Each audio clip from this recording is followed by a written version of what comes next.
for the people that are listening who may not be aware of who you are, just explain what is it you do for Artisan and how did you get linked up with them? So I'm essentially Artisan's US rep. I'm the guy that you hear on the phone. I'm the guy that answers the questions. I'm the guy that usually does the social media, and I do the rounds at shows and, do the talky bits. It's a really fun job. And man, all right, so I've worked in the industry on kind of like between the US and Chinese side for a bit now.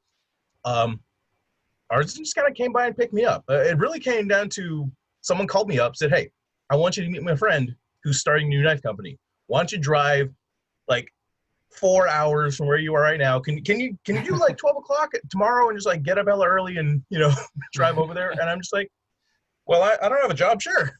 Do you want to go to SHOT Show with us? I'm like, SHOT Show? Sure. What do I have to do? Pack? What do I have to pay? Nothing? Like, wow. Dude, yes. So I went to SHOT Show with Artisan in 2018 for the very first show they ran. And they gave me a booklet with all the products with like big old stack full of knives. And they're just like, hey, this is what we have. Can you tell people about them? And just like, can you be our rep for, this is me sitting in like a little thing in the Aria in Vegas, in like the Baccarat room with a bunch of people I've never met before with a pile of knives. And they're like, can you talk about these knives? And I'm like, I got you.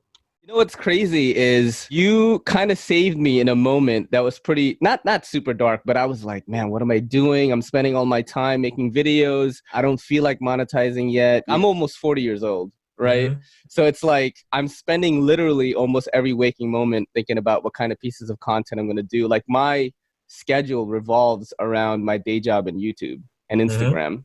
Mm-hmm. And that video kind of, like I put a lot of work into it, but like it didn't hit that hard. And then you messaged me, which is kind of a thing that I actually believe in for YouTube, which is like, if only like 100 people watch it, right? Yeah. You shouldn't care, because think about like how big of a room you need to fit 100 people, yeah. And if one of those people could be very important, right? And that's when you messaged me out of the blue.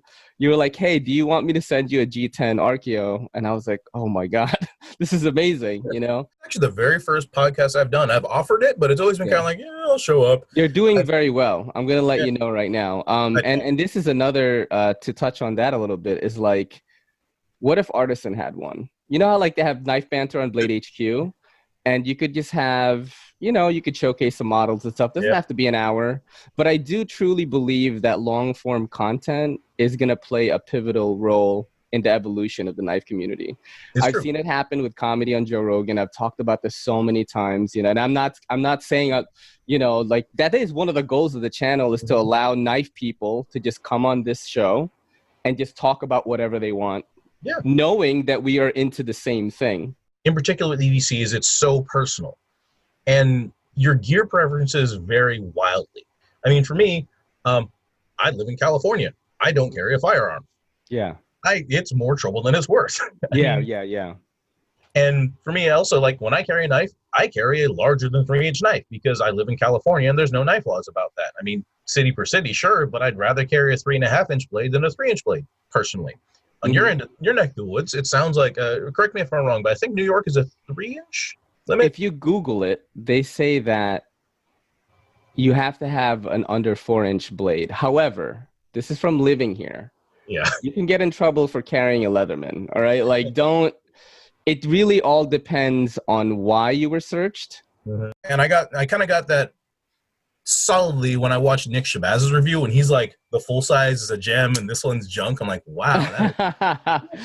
Dude, Nick he's a hard customer, but he's really, really good though. Like, I am glad that we have him in a year. I'll take in our community. You know what I'm saying? Because the man could really review anything.